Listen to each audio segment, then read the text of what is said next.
As Bishop Cunningham mentioned last week, we are in the midst of a 5-week span in which every gospel is taken from the Gospel of St. John. And it's all taken from the same chapter, chapter 6. Bishop Cunningham went on to make a suggestion, which I think is a good one, and I want to repeat it. And that is, sometime when you have a few minutes, it'll probably take you 10 minutes, maybe a little bit more. Read the chapter 6 from beginning to end, because in it is the essence of Catholicism, the essence of the central teaching of our faith, the Eucharist.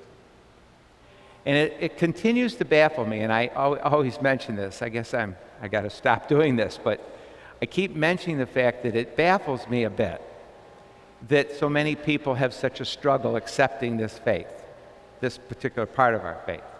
Even cradle Catholics will say, it's just so hard to accept. And that's true, it is. There's no proof. We like proof.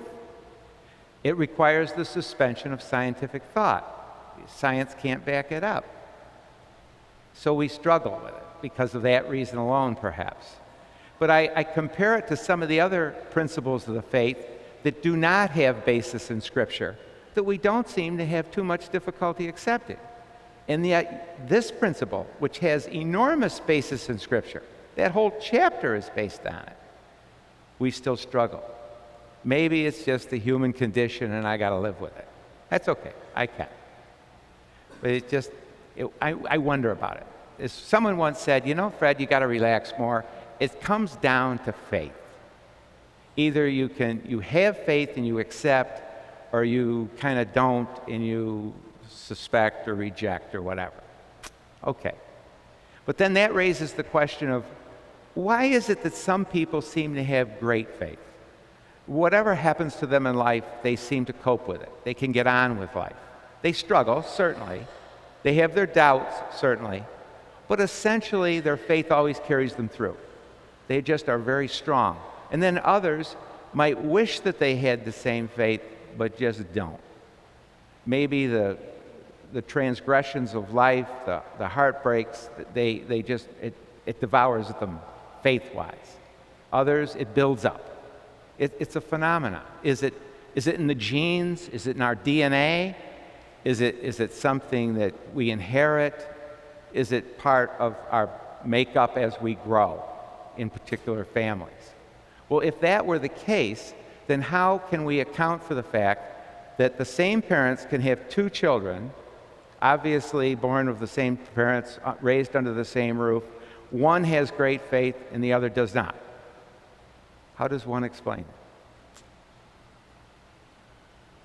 Maybe this will help. Nancy was raised in St. John the Baptist Parish a long time ago, about 35 years as best I can estimate it. Her parents were active parishioners. In fact, Nancy graduated from St. John the Baptist High School. And in those days, there were several priests in each parish. Anybody remember that time? It was a long time ago. In this particular parish, St. John's at the time had, I think, 4 or 5 priests. And one of them was a young priest who was just beginning his priesthood.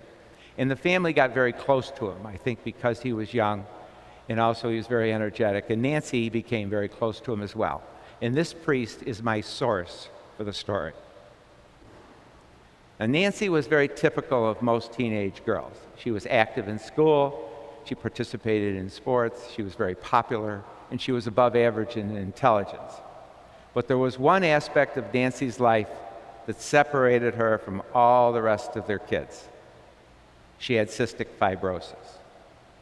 And ironically, through her high school career, the disease didn't really affect her all that much. She was able to pretty much function and continue her studies and do very well. In fact, she did so well that she went on to college.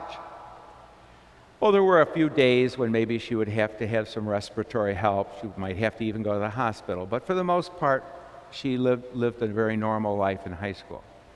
She was accepted at the College of St. Rose in Albany and went off to Albany to school. And for the first 3 years of her college life, things went very well.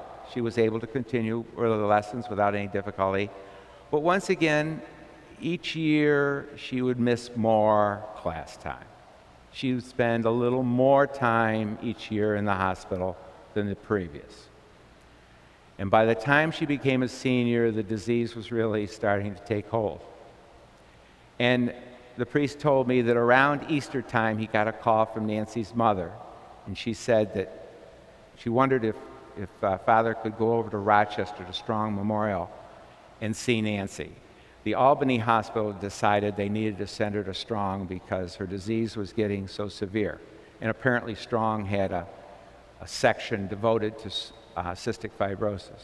So, of course, the priest went.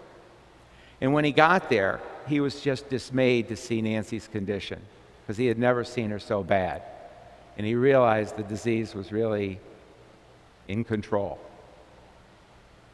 And Nancy said, "I'm glad you arrived when you did because my parents just went down to the cafeteria for lunch and I need to talk to you privately."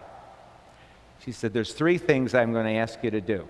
The first is I want you to hear my confession and anoint me. The second is I want you to agree to talk to my parents because they really are struggling with my death." She said, "They just don't understand that death is just a transference from one life to the next. And the next is going to be so much better. They don't understand that my parents don't understand that God is helping me cope with my disease by bringing me to Him. And it's going to be wonderful. I can't wait." And the third thing I'd ask you to do is spend a few minutes with me and help me plan my funeral mass, which of course he did.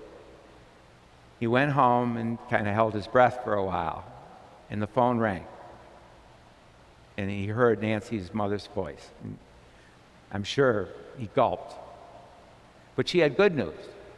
She said, "Could you come over to Strong tomorrow? There's going to be a special presentation given to Nancy, and I know she would like you to be here.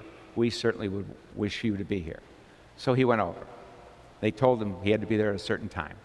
When he went into Nancy's hospital room, there were several members of her family and her doctor, and they welcomed him, and they said, "We've got about 15 minutes, and the special guests are going to arrive."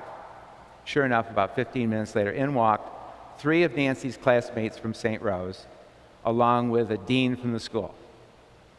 And they went up to Nancy, and they said, "We have 3 things to give you. The first is a great big huge teddy bear. Apparently, that's the mascot of St. Rose. And we also have a special award for you. The class has voted you Senior of the Year. And third, we're giving you your college diploma." And Nancy turned to all of them and said, "You know, this is the most significant week of my life because I'm going to graduate twice. Once from college, which I've been looking forward to for 4 years, and once from life, which I've been looking forward to for 22 years. With that, the doctor burst out of the room. So the priest thought that he was sick. He went after him, and he caught up to him, and he said, "Doctor, are you all right?" And the doctor turned to the priest, and in an angry voice, with his finger in the priest's face, he said, "You have no idea what I would give to have the gift of the faith Nancy has." Nancy died the next day. But the priest said it, or the doctor said it all. The gift of faith. Now, probably a lot of us don't like to hear that. We don't like to think of it as a gift because we like to earn things. We like to do things and be rewarded for doing them. And maybe one of the things we could be rewarded for would be to be given great faith. Maybe it doesn't work that way. Maybe God just chooses to give some faith and some not so much. Don't ask me how He chooses, because I haven't a clue. But I think it has 2 messages for us. Regardless of which group you're in, it's good news.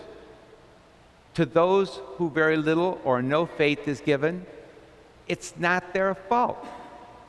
They weren't given the gift, any more than it's someone's fault that they can't sing because they weren't given the gift of musical talent, or they are not a great athlete. So we should look down on them because they can't dribble a basketball well? Of course not. So it says to the people who don't have much faith, it's okay. God is still there. And to those that have a great deal of faith, don't get too proud because you didn't do anything to deserve it. It was just given to you. Be grateful, certainly. Be joyous. And rejoice, in fact, that you have great faith because it's a wonderful gift. But maybe the task for those that have great faith is to be very gentle with those that do not, because the people without probably are struggling and probably need to be told that it's okay. Because aren't we all loved by God?